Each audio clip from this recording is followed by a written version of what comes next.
Well, of course, this evening we come to the remarkable episode in David's life. In fact, in many ways, one of the more remarkable episodes in Scripture.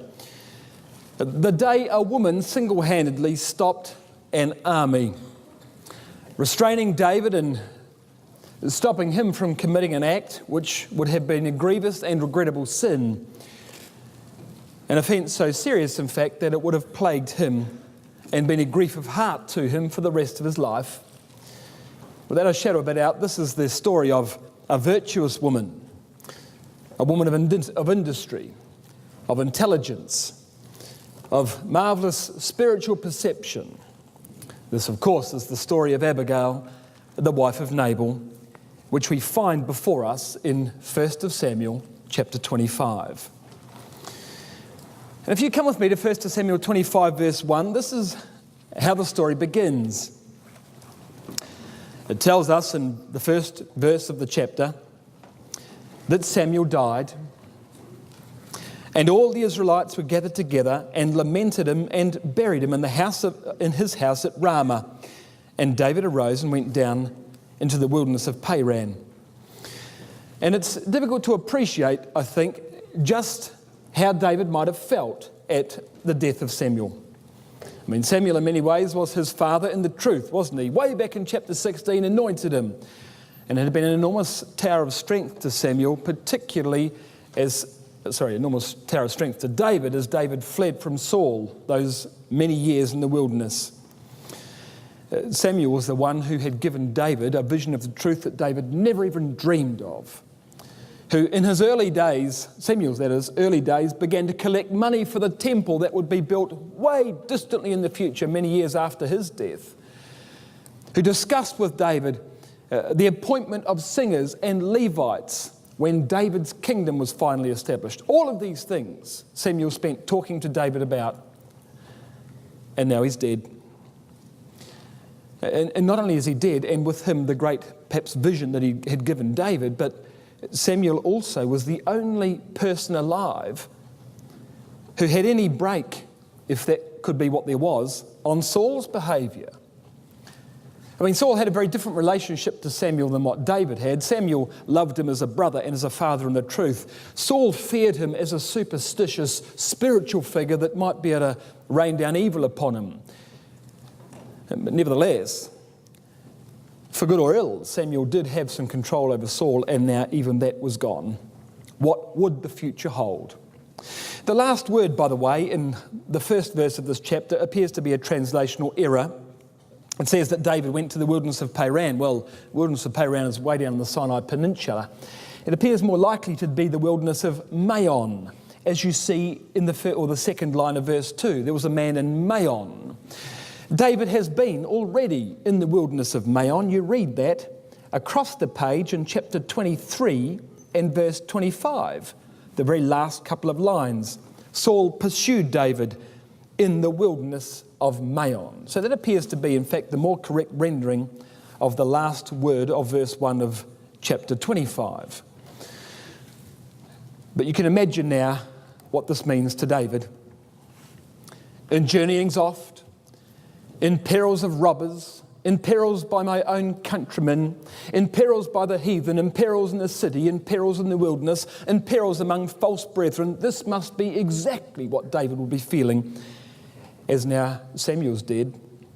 In weariness and painfulness, in watchings often, in hunger and thirst, in fastings often, in cold and nakedness, and beside all those things that are without, that which cometh upon me daily, the care of 600 angry men. So this was David's lot now. And he'd lost a mainstay of his spiritual support as the chapter opens.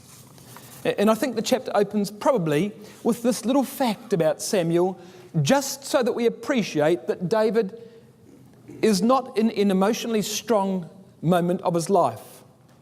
Because what happens next is going to show you some of the greatest ill judgment that David ever makes. And perhaps this is the reason why. Nevertheless, verse 2 introduces us to the next character of the story. There was a man in Maon whose possessions were in Carmel, The man was very great. He had 3,000 sheep and 1,000 goats, and he was shearing his sheep in Carmel. Almost as if now, in contrast to Samuel, the record introduces us to Nabal. Samuel was a great man of God. Nabal was a fool. As I mentioned, Samuel had already begun to lay aside money for the temple that would ultimately be built by Solomon. We find that out, by the way, in 1 Chronicles 26 and verse 28. Nabal, in contrast, was so obsessed with his finances that he couldn't even give to those in need. And the Proverbs speak about people like Nabal. Proverbs 13 verse 7 says, "There is that maketh himself rich, and yet hath nothing. There is that maketh himself poor, yet hath great riches." And you know, that would be Samuel versus Nabal to a T, wouldn't it? Well, he has this property in Carmel. He lives in Maon. There was a man in Maon who had possessions in Carmel. So, now this is not Mount Carmel, this is Carmel in Maon, in Judah, not up near Jezreel. So he's a wealthy landowner. He lives in Maon and he's got a ranch. The word possessions that he has in Maon, your margin tells you, is business. He's got business. And this business, of course, was agricultural. So he's got a ranch in Carmel. He's a wealthy man. And from David's vantage point on the hills of Maon, he would look over the valley and see spread out before him all Nabal's sheep, 3,000 of them, and 1,000 goats, it tells you in verse 2. All the livestock of Nabal. And Nabal's shearing his sheep, the verse tells us. Traditionally, of course, sheep shearing was a very joyful time of year. I mean, it was really bringing in the harvest, wasn't it? Not the harvest of crops, but the harvest of the sheep, the wool, the meat, whatever might have come. 2 Samuel 13 and verse 23 tells us that when Absalom was shearing his sheep, he invited Amnon to participate in the festivities, at which time he killed him. Now, Absalom had to plan carefully to get Amnon to come down and see him, because Amnon didn't trust Absalom one bit, particularly after the events earlier on in 2 Samuel 13. But such was the time of year and such was the custom of festivity and rejoicing when the harvest was brought in, that Absalom manages to trick Amnon and bring him down and take his life. The point is, it's a time of great rejoicing, and that was universal across the entire country. Well, the name of the man, verse 3, was Nabal. The name of his wife, Abigail. She was a woman of good understanding and of a beautiful countenance, but the man was churlish and evil in his doings, and he was of the house of Caleb. Abigail means my father's joy. She was of good understanding, the record tells us. That means she was intelligent. She was beautiful. The word beautiful literally means she was fair of eyes. It's the same word, you know, this word beautiful, the same word you read of David in 1 Samuel 16 and verse 12, that he was ruddy and of a beautiful countenance. The point is, there was a look about her. There was a look about this girl. She was sharp. She was intuitive, and as you spoke to her, you could see her thinking in her eyes. There was something very striking about this girl. But she's married to a man who's her exact opposite. Nabal means fool. Probably not his original name, by the way. I mean, as a parent, why would you call your son Nabal? This is probably a corruption, a popular distortion of his name. But that is what people call him, including his wife. He's churlish, it says. The word means cruel or hard or rough. He's evil in his doings. That means he's mean and he's miserly. And he's of the house of Caleb. Almost as an afterthought, you know, that's added to the end of the verse. What would that mean? Well, probably Nabal used this as one of his credentials. One of the most faithful men in Israel's history was this man Caleb, wasn't he? No doubt Nabal prided himself on the fact that his family had been in the truth for 8 or 10 generations. I mean, he was a 10th generation Christadelphian. His forebears were pioneers in the country. broke the place in. It's a hopeless dream, really, as far as Nabal's concerned. He was nothing like his forefather Caleb. In fact, the record paints a very detailed picture of just what sort of a man Nabal was. Verse 2 tells us that he was wealthy. Verse 3 tells us that he's cruel and miserly. Verse 11, he's greedy. Shall I take my bread and my water? He's greedy in verse 11. Anyone that even looked at his possessions sent him out of control and into a flying rage. In fact, verse 14 says he actually did fly into rage. Look at your margin at the last line of verse 14, if you've got an Oxford Bible. The young men came to him, David's young men, and he railed upon them. Margin flew upon them. So he literally flies into a rage. I mean, he goes off his rocker if somebody was to take $10 from him. So much so that in verse 17, nobody could even talk to him. He's such a man of Belial, they say, you can't even speak to him. I mean, this man, he's lost the plot. Even his wife calls him a son of Belial. In verse 25, the word Belial means vanity or worthlessness. Even she says he's hopeless. And then, as if you needed anything more, to cap it off in verse 36, he drinks. He drinks. He's a drunkard. Well, the big question is, how on earth did this beautiful girl ever find herself married to a clown like this? What went wrong? Well, there are two possibilities, aren't there? The first possibility is that it was an arranged marriage. They're still common today in the Middle East. They were obviously common back in biblical times. That's one possibility, but I don't think the more likely possibility. I mean, you read many, many occasions in the Scripture where people voluntarily marry each other. So by no means is it certain that this was an arranged marriage. Yes, possible, not probable. More likely, because of the parallels we'll see shortly, Nabal wasn't always like this.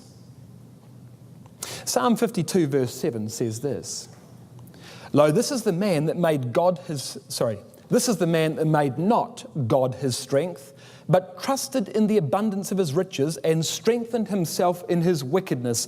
That, I believe, is an apt description of this man Nabal.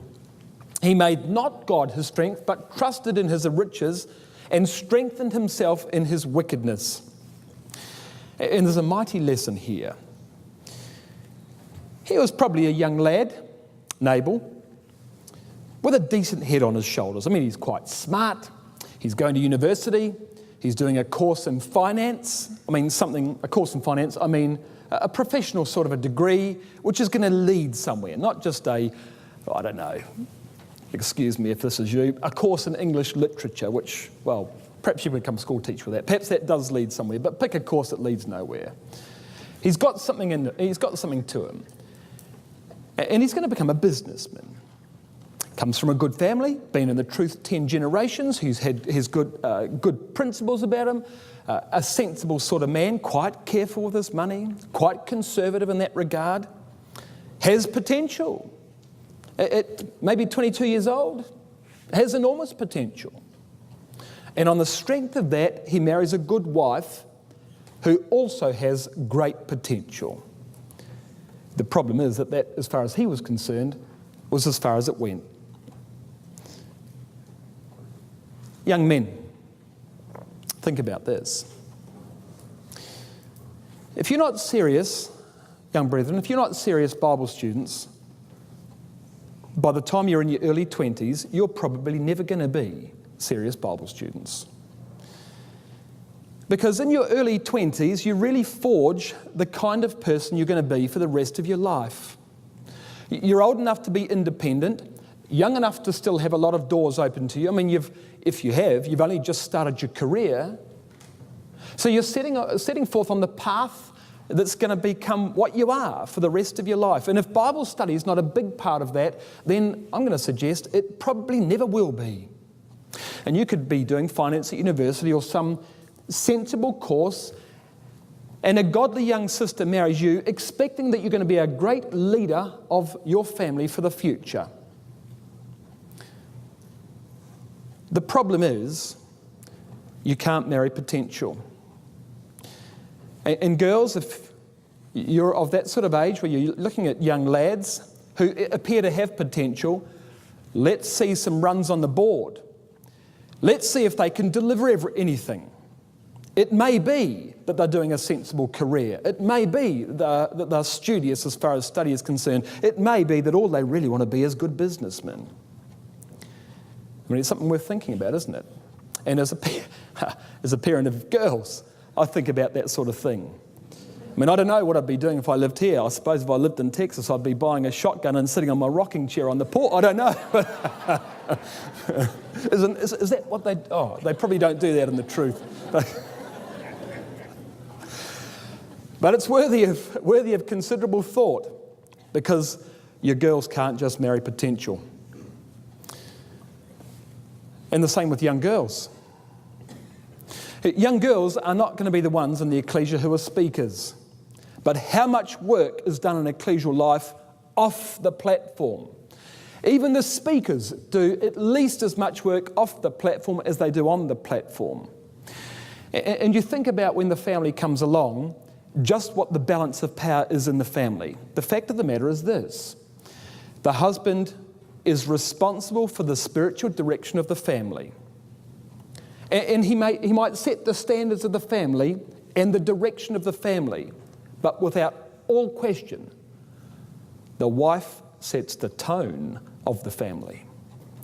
And all the detail in the child rearing comes from the wife. Why? Well, because the kids get home at 3 or 4 o'clock in the afternoon. Dad doesn't get home till 6 p.m. in the afternoon. He might have left the house before the children go to school. And all these discussions on the peripheral subjects in the family are had with mum. If she doesn't have her head in the Bible, where are those discussions going to go? I happen to know from reading my Bible, from the life of Abraham, that the father of the faithful can have a son who never comes to the truth because of Hagar, I'm speaking, call her a wife, which is unfaithful. And another son who does come to the truth because of Sarah, a wife who is faithful. Same father, 2 boys, and Abraham loved them both. And look at the consequences. So, in fact, mum single-handedly can endorse or derail everything dad stands for. And so can dad, of course. There's no question, mum's got an enormous influence. She must be a Bible student as well. Well, what of Nabal? What would you say of him? Proverbs 30, verse 8. Give me neither riches nor poverty, but feed me with food convenient for me, lest I be full and deny thee and say, who is Yahweh? Or lest I be poor and steal and take the name of my God in vain. Really, as far as money is concerned, we can't live with it and we can't live without it. It's just one of those problems of life. The best path, therefore, is a middle course. Not too much, not too little, but enough for convenience and for security. And here's the issue of this chapter, of course.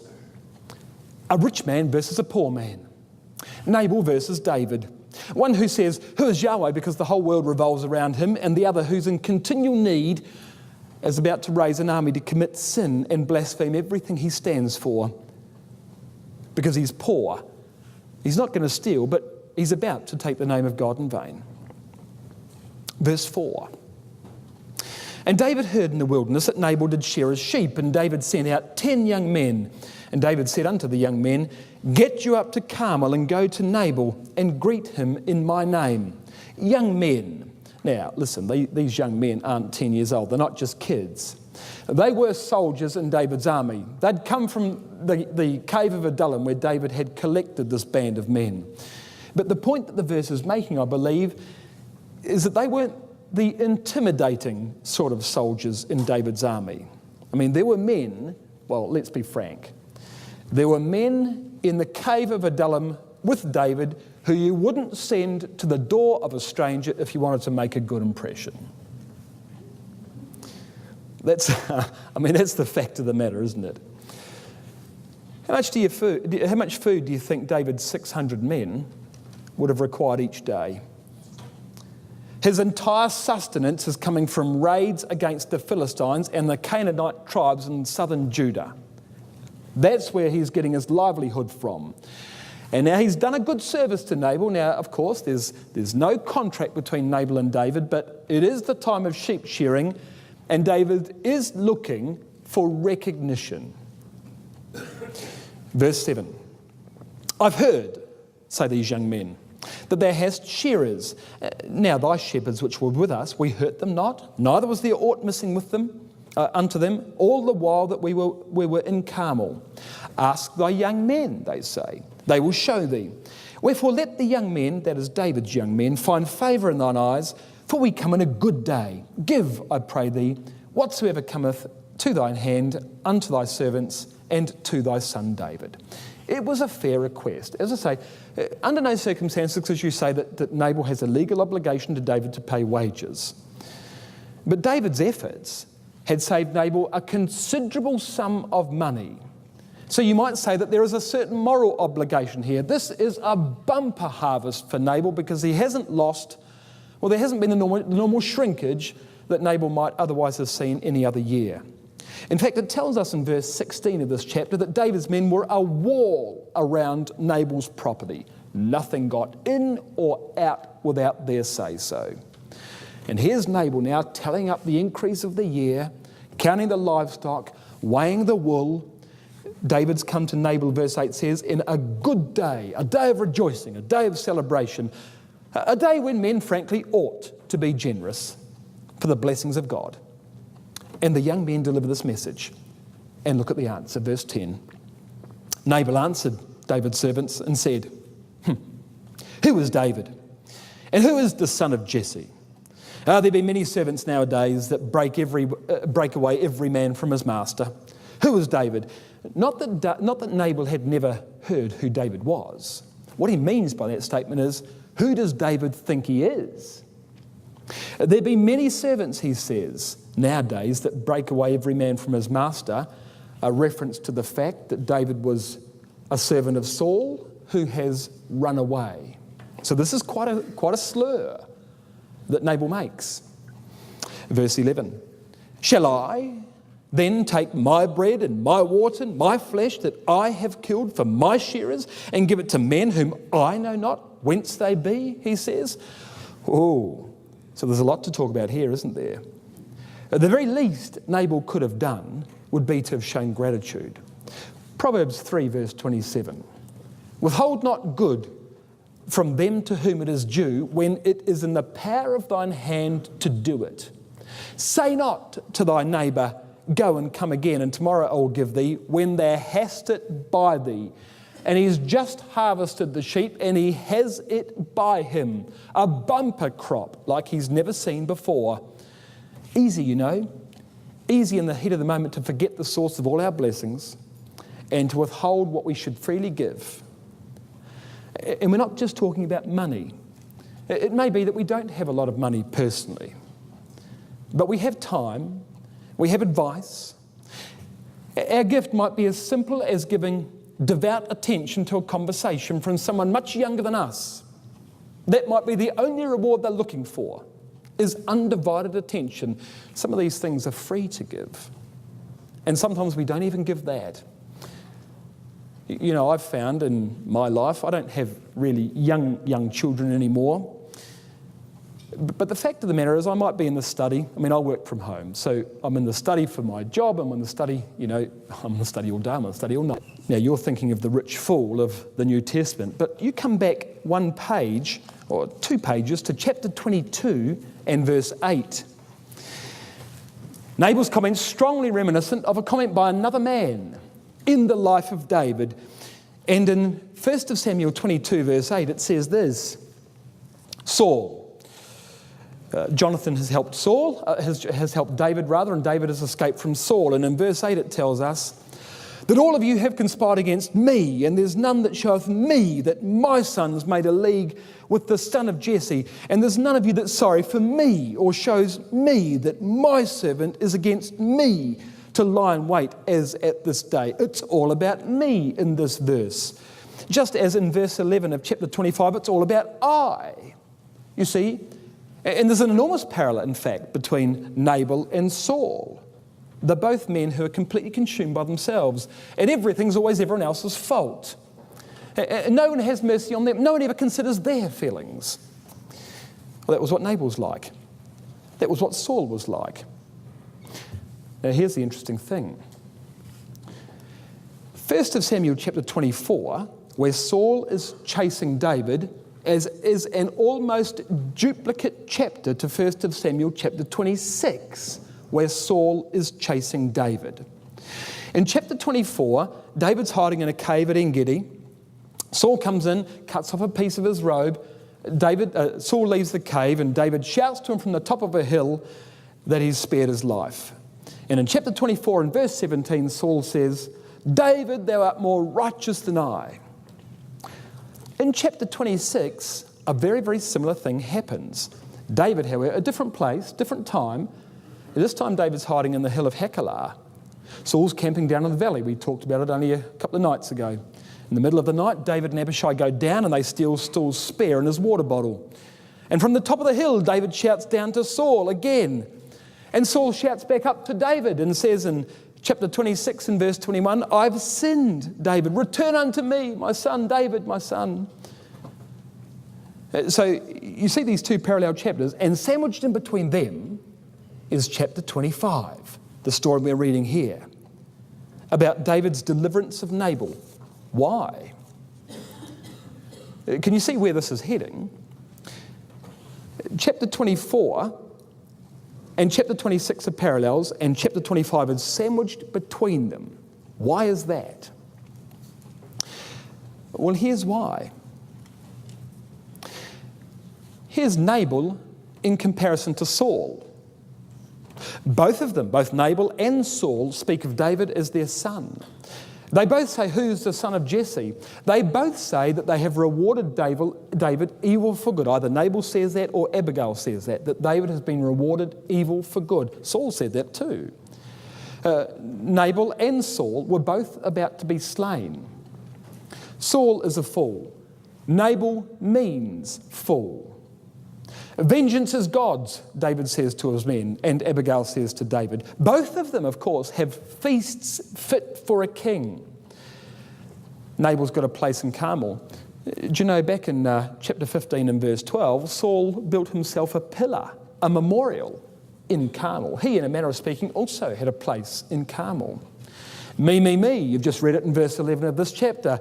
I. You've just read it in chapter 22 and verse 8.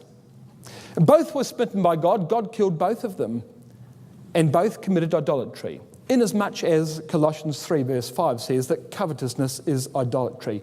What's the point? Well, so you've got now chapter 24, 25 and 26, all speaking about Saul or Nabal, who are copies of each other. What's the point, do you suppose, therefore, of chapter 25 being sandwiched between chapter 24 and chapter 26? Well, it's very simple. In chapter 24 and chapter 26, David would not touch Saul. He would not allow his men to take Saul's life because Saul was Yahweh's anointed. He's going to have no problem whatsoever taking Nabal's life in the middle of that sandwich in chapter 25. Doesn't have any issue whatsoever. So now it all depends who it is as to whether David would kill him or not. He's got an enormous double standard here, you see. Does God fight David's battles or does God not fight David's battles? When it comes to Saul, there's no hesitation. He's Yahweh's anointed. We won't touch him, and David controls his 600 men. But in the case of Nabal, who's done far less to him than Saul ever did to him, vengeance will be direct and it will be immediate. The problem is, you see, David is not all that committed to letting God fight his battles. He feels that if he kills Saul, God would punish him, and probably very swiftly, and probably true. But that if he kills Nabal, Nothing will happen. There'll be no consequences and the earth will be a better place.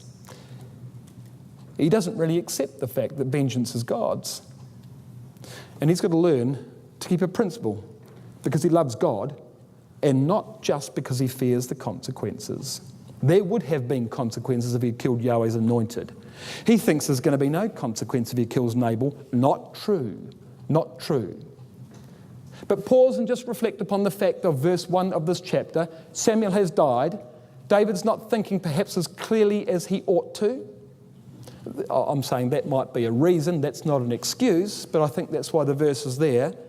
This is a chapter somewhat out of character for David, and maybe there's a reason for that. But the fact remains, he's got a double standard. And he won't kill this man, but he will kill that man for far less. There's a problem there, you see. Well, Nabal said, who's David? Who's the son of Jesse? And in verse 12, David's men take that answer back home to David. Well, Nabal really didn't understand who he was talking to. Proverbs 18 verse 12 says, a fool hath no delight in understanding, but that his heart may discover itself. Have you ever talked to anybody like that? A fool has no delight in understanding, but that its heart may discover itself.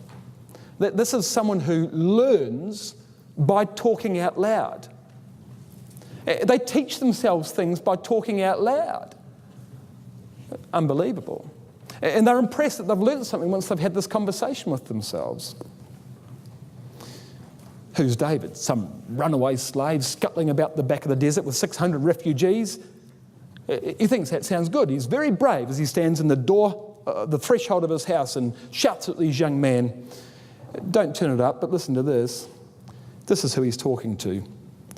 1 Chronicles 12 verse 8 says that there were Gadites who separated themselves to David when he was in the wilderness.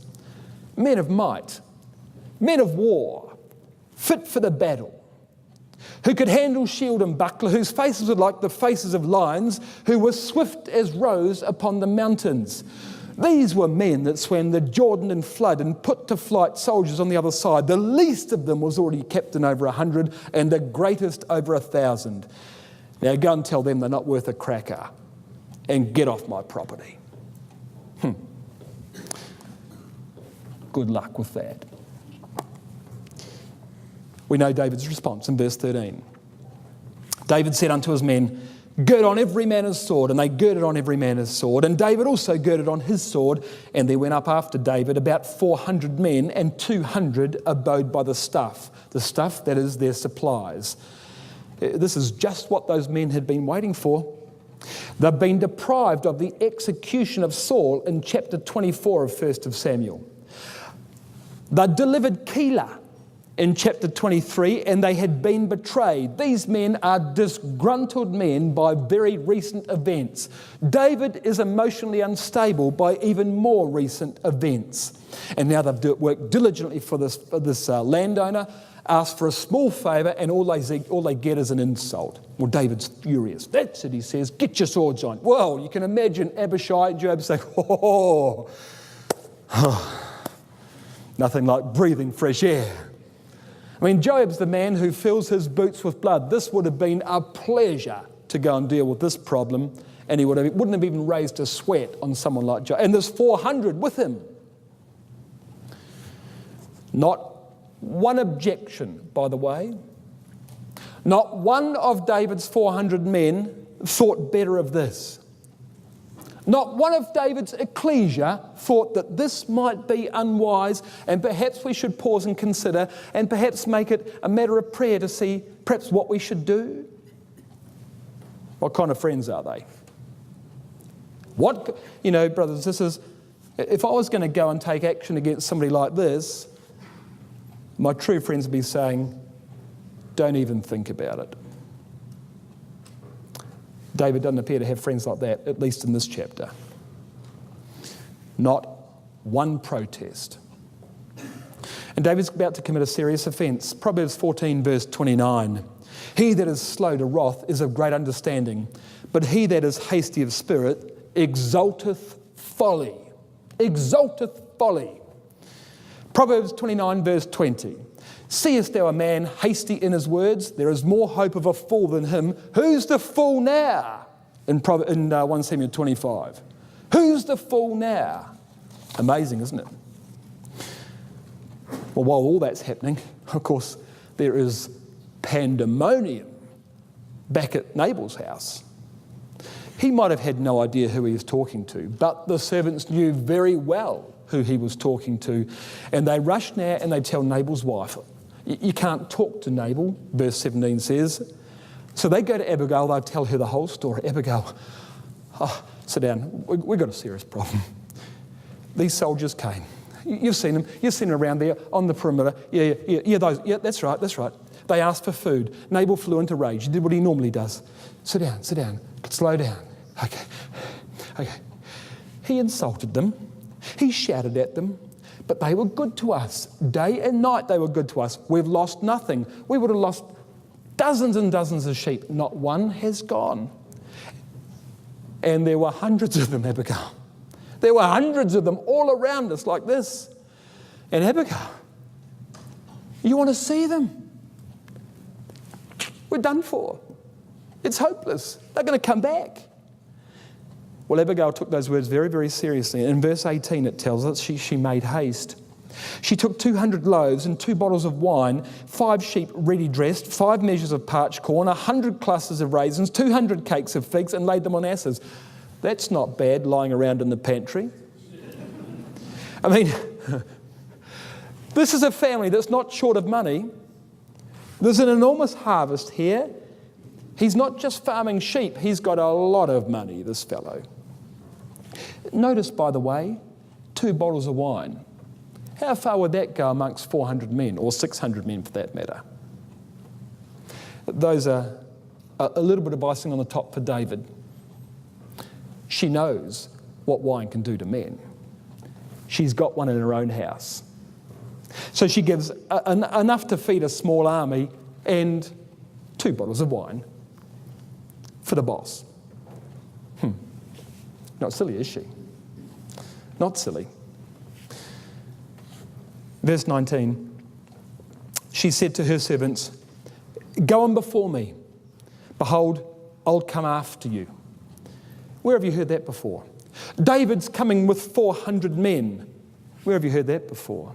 Abigail's prepared a gift, gives it to a servant and sends the servant out in advance.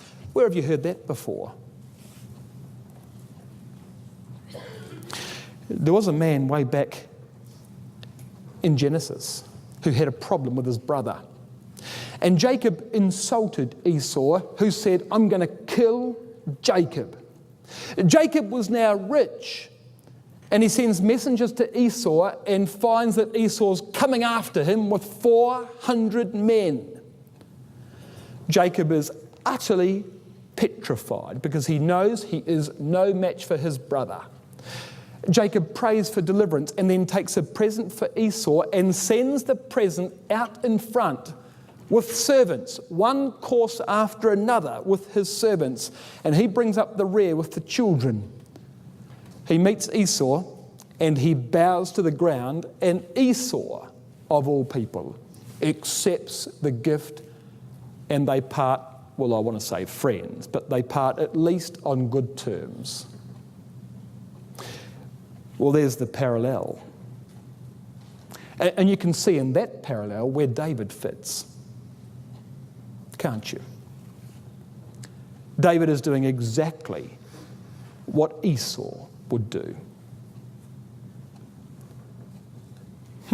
Esau, it tells us in Hebrews 12, verse 16, was a profane man, a profane and fornicating man. David is a man after God's own heart, but anything but in this chapter. Well, it tells us in verse 20 that was so that when Abigail rode on the ass, that she came down by the covert of the hill, and behold, David and his men came down against her, and she met them. The word covert means a ravine. So she's riding her ass under the cover of a hill. And all of a sudden, over the top of the hill comes David and meets her. Now you think about that. What are the chances? She's going to meet David. He's coming to Nabal's house. And they're on the same route, and she happens to meet David. She didn't know exactly which way David would come, or precisely, I suppose, where he was coming from. She takes the most direct route and they run into each other. It could only be providence, I suppose, that she meets David on the way. That's certainly how she sees it. And David's caught off guard. He catches his breath when he sees her, and she makes the most of it. Verse 23, when Abigail saw David, she hasted. She lighted off the ash. She fell down before David on her face and bowed herself to the ground. And you can imagine David's great convoy grinding to a halt. And David stops, and everybody stops behind him, and there'll be urgent whispers then from the back, who couldn't see what was happening up the front, who couldn't hear the conversation that was going to take place. What's up? What's up? What's up? What's up? What's up? A woman. What does she want? What does she want? What does she want? Don't know. What are they doing? Like this. You can imagine this. Hey, these are 400 men who thought they were going to shed blood today. Who was it? Nabal's wife. Huh. So everybody's starting to draw their own conclusions from this. A remarkably courageous thing to do, what she's doing here, isn't it? Even Joab's head would turn at this, I think.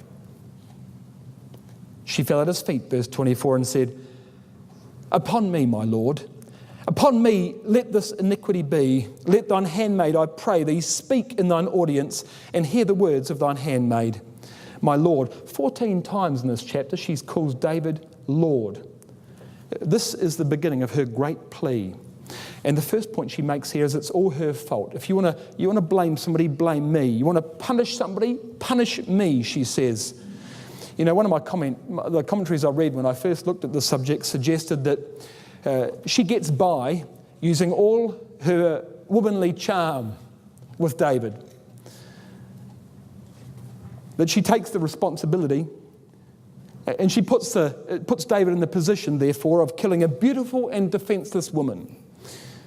Well, all I can say to that interpretation is that if that was the case, we've degraded both her and David beyond measure. I don't believe that would have frankly impressed David one bit. He is livid with the answer that's come back. The fact that Nabal's wife would come and plead for Nabal would not, of itself, I don't believe, make any shred of a difference to David whatsoever.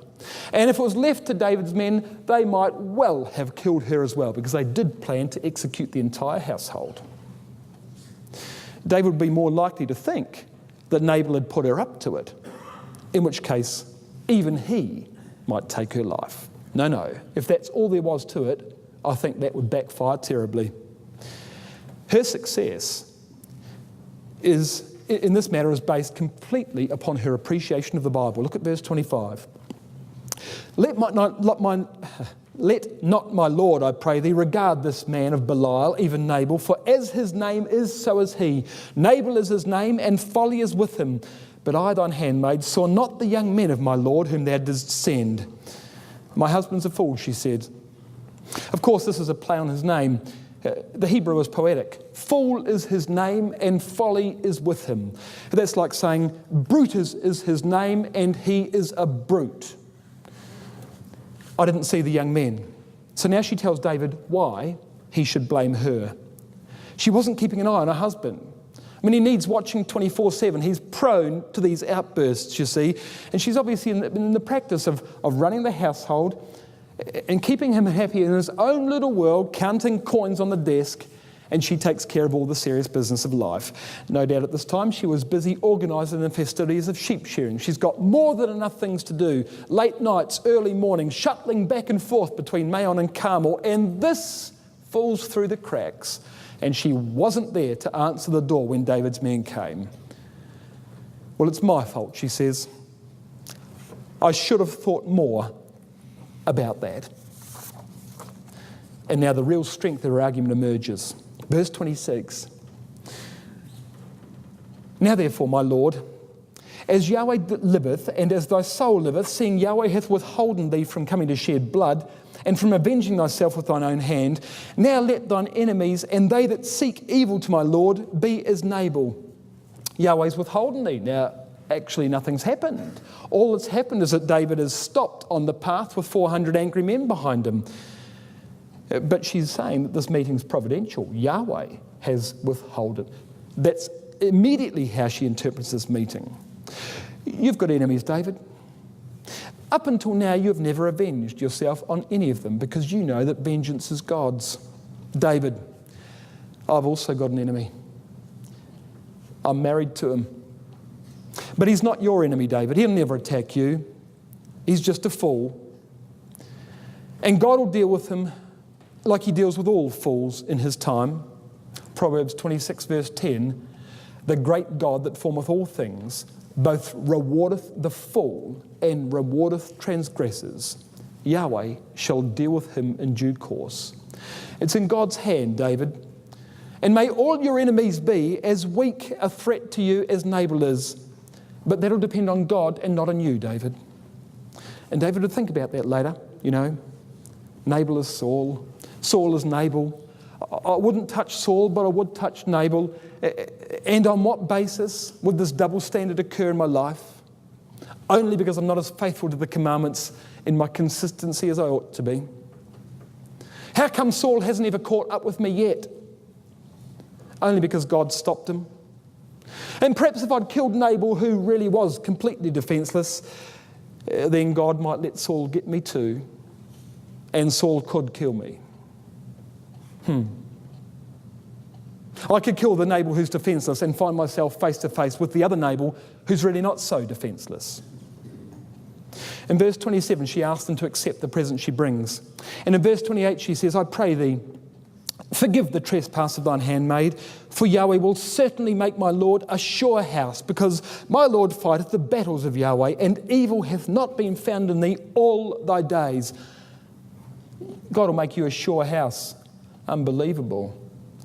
That chapter of the Bible hasn't even been written yet.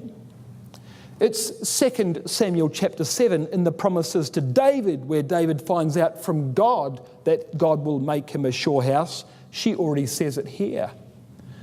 David doesn't even yet know himself that he's going to be made a sure house. You see where this is leading? She's not doing this for her house. She's not on the ground in front of David for the protection of her house. She's doing it for the protection of his house, and for the throne, and for his reputation, and for his ability to govern the country in the future. And that if he kills Nabal on this day, he'll regret it for the rest of his life, and the nation won't forget it. What about your house, David? Because you fight the battles of Yahweh. Everybody knows it, and up until now you've been blameless. You've been faultless. Don't ruin it. Don't blot your copybook. And look at these words, verse 29. Yet a man is risen to pursue thee and to seek thy soul, but the soul of my Lord shall be bound in the bundle of life with Yahweh thy God, and the souls of thine enemies, them he shall sling out as of the middle of a sling. Now, where has that language come from? Well, there's no doubt. Am I a dog? Said Goliath to David. Caleb, Nabal's ancestor, means dog. Goliath disdained David as Nabal did. God will sling all David's enemies out of the sling as he did on the battlefield of Elah. David's life is in the bundle or the pouch or the bag. It's the same thing as what David took those 5 stones in on the battlefield of Elah. David fights God's battles historically on the battle of Elah, and she's saying he ought to here as well. Nabal, well, how about that? Nabal's killed by a stone, isn't he? His heart stopped like a stone, it says in verse 37 of this chapter.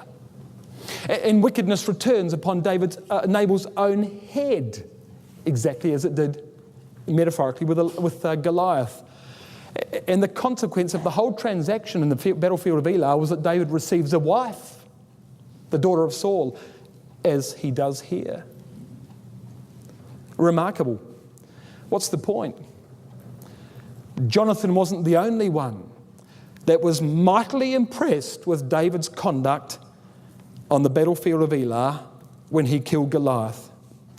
He wasn't the only one that heard what David said down there on the battlefield. Now, Abigail might not have personally been there, but what David said that day before that transaction occurred would have gone like wildfire around the faithful of the country. All Joab saw was a stone fly through the air. What Jonathan heard was a marvellous confession of faith. And this woman is exactly the same. You want the female counterpart of Jonathan in the life of David? You've got her right here, precisely in this woman. Well, verse 30. And it will come to pass, she says, when Yahweh shall have done to my Lord according to all that he hath spoken concerning thee, and shall have appointed thee ruler over Israel, that this shall be no grief unto thee. If you do nothing, no grief will come to you, she says, nor offence of heart unto my Lord, either that thou hast shed blood causeless, or that my Lord has avenged himself. But when Yahweh shall have dealt well with my Lord, then remember thine handmaid, she says. And if you turn around and go home and God blesses you, then remember me when God deals with the problem I've got in my life, she says. So you see her argument.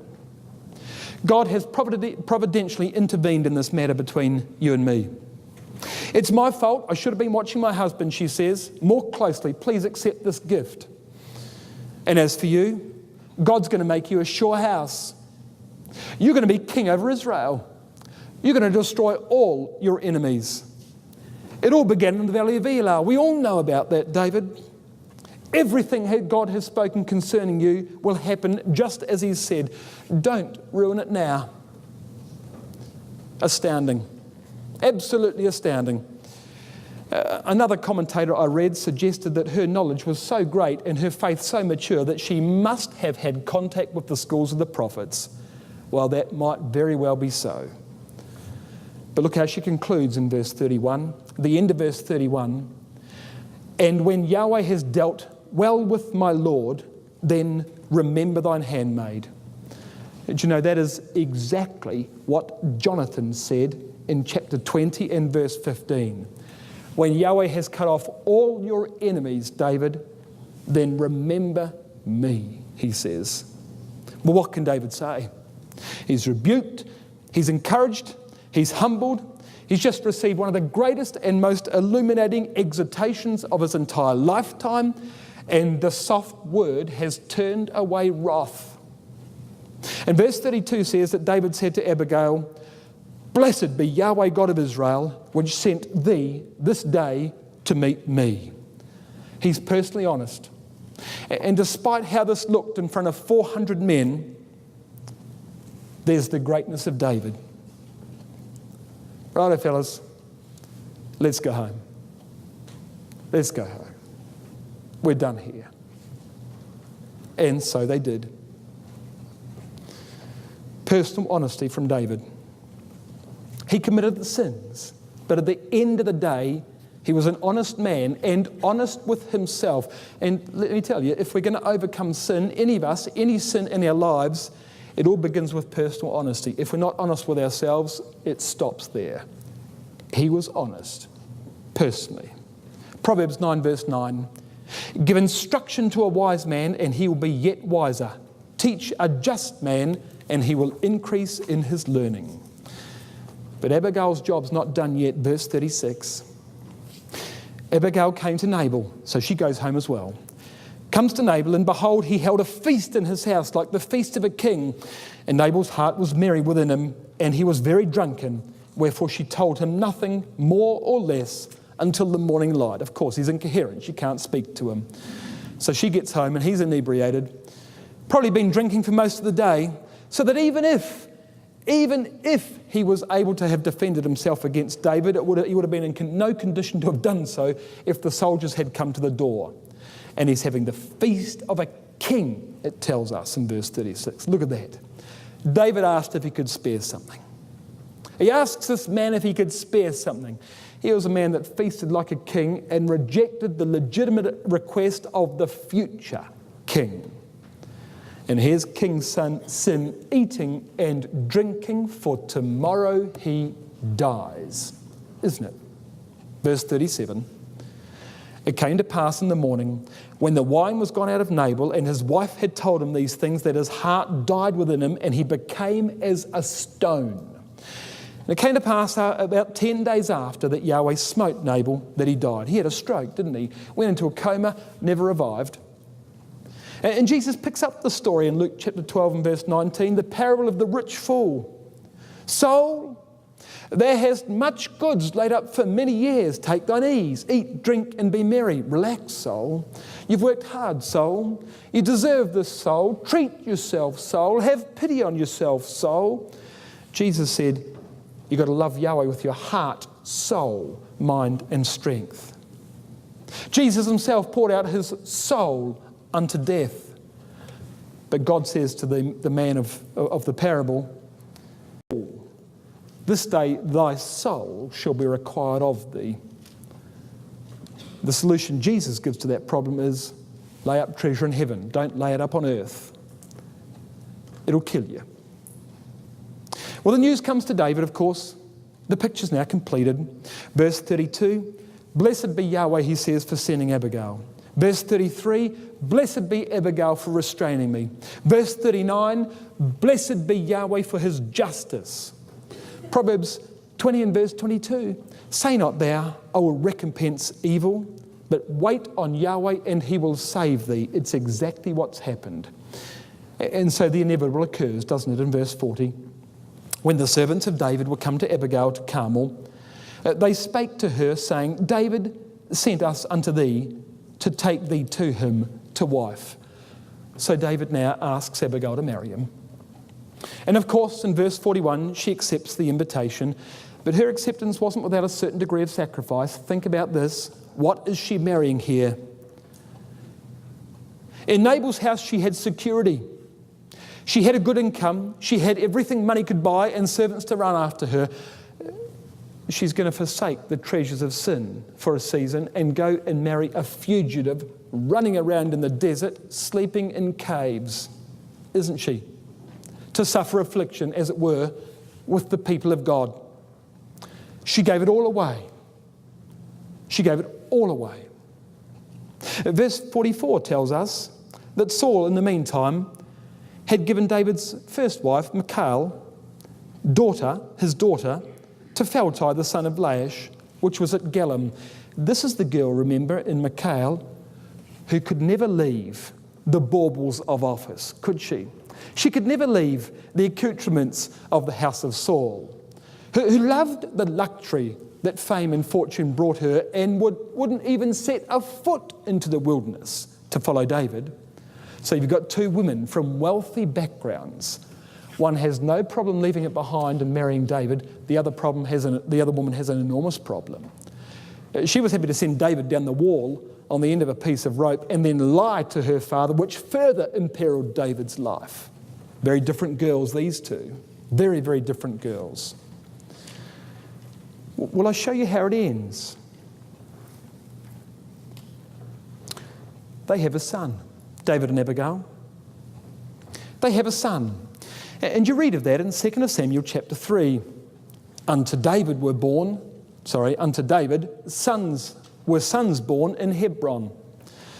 And his firstborn was Amnon of Ahinoam the Jezreelitess. And his second, Chileab of Abigail, the wife of Nabal the Carmelite. The third, Absalom, the son of Maacah, the daughter of Talmai, king of Geshur. And so they have a son. But here's the thing. What do they call the son? Chileab. Your margin says Daniel in that reference. But Chileab is what's in the text. Why'd they call him Chileab? Does anybody know what Chileab means? Has anybody got that written in their margin? What Chileab means in 2 Samuel chapter 3 and verse 3. If you don't, you might like to write it in. And I'll prove this to you. Strong's number 3609. So there's my reference. The meaning of Chiliab: the restraint of my father. What do you think of that? The restraint of my father. And in that boy, who goes nowhere in the record, it appears, never finds himself in the king's court later on, but in that boy, the whole transaction of 1 Samuel 25 is memorialised. An unbelievable story, an unbelievable woman, but certainly a woman of enormous virtue.